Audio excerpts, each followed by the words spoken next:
Hey, what's up guys? Thanks for stopping by the channel.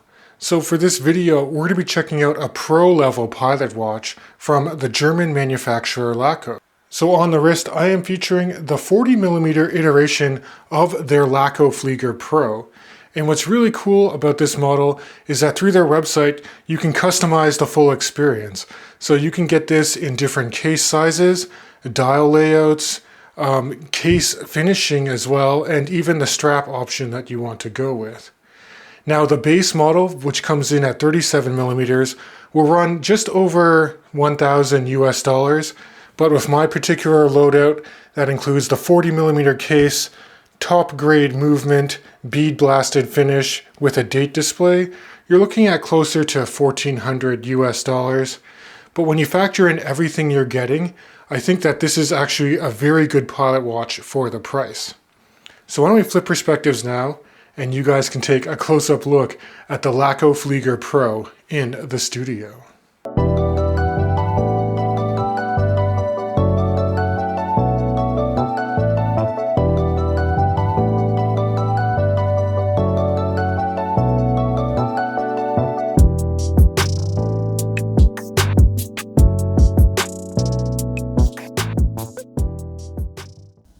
So now that we're in the studio, we can take a closer look at this Laco Flieger Pro.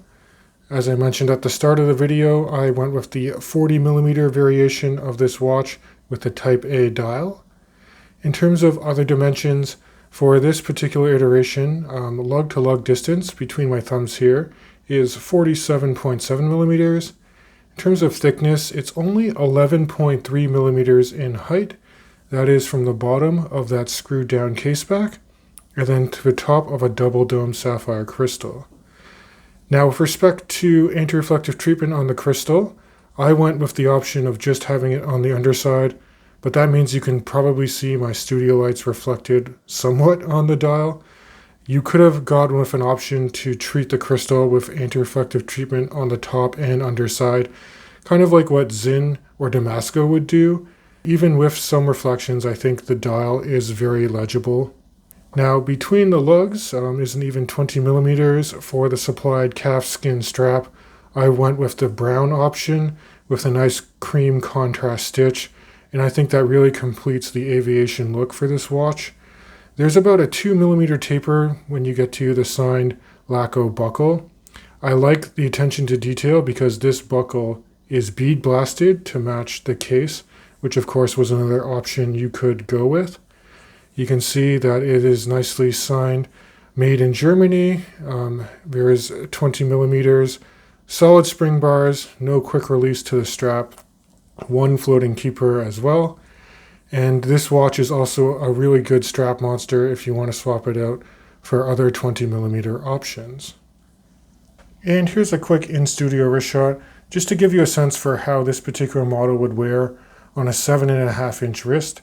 That is 19 centimeters in circumference if you use the metric system.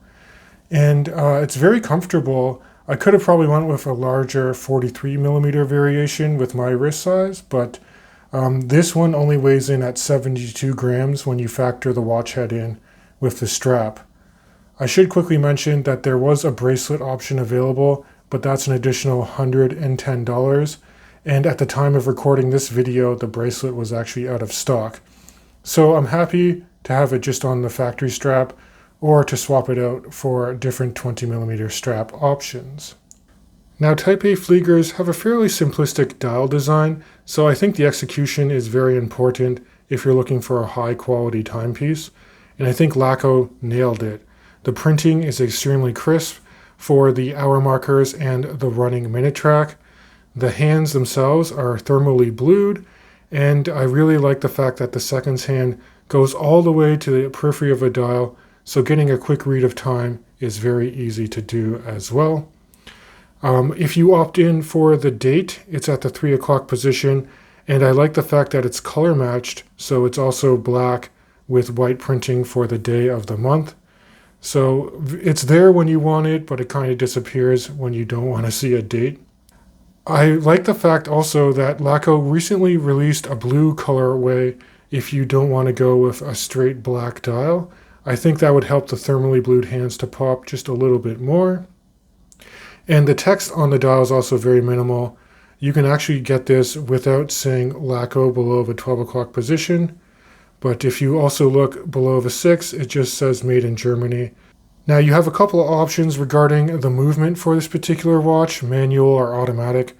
I went with the automatic Sellita SW200 in the top grade. The base case is an Elaborate, which is still very good, although Laco is said to regulate the top quality movement a little bit better.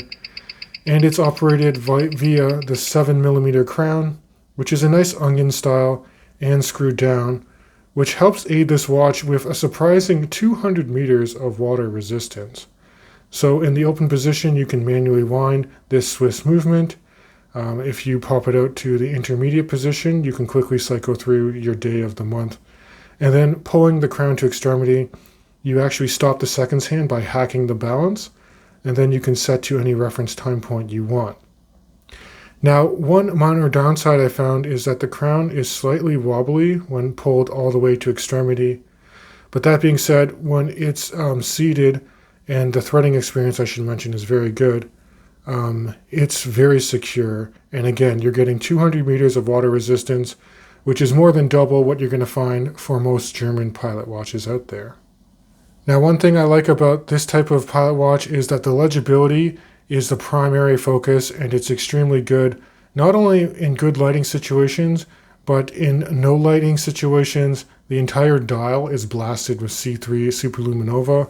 So I'll show you guys a low light shot, because I think Laco does one of the best jobs out of any German Flieger manufacturer when it comes to low light legibility with C3 Luminova. So taken together, I think you're getting a very good quality pilot watch for around $1,400 US. In terms of competition, it's easy to think of brands like Zinn, Stova, or if you're spending more money, IWC.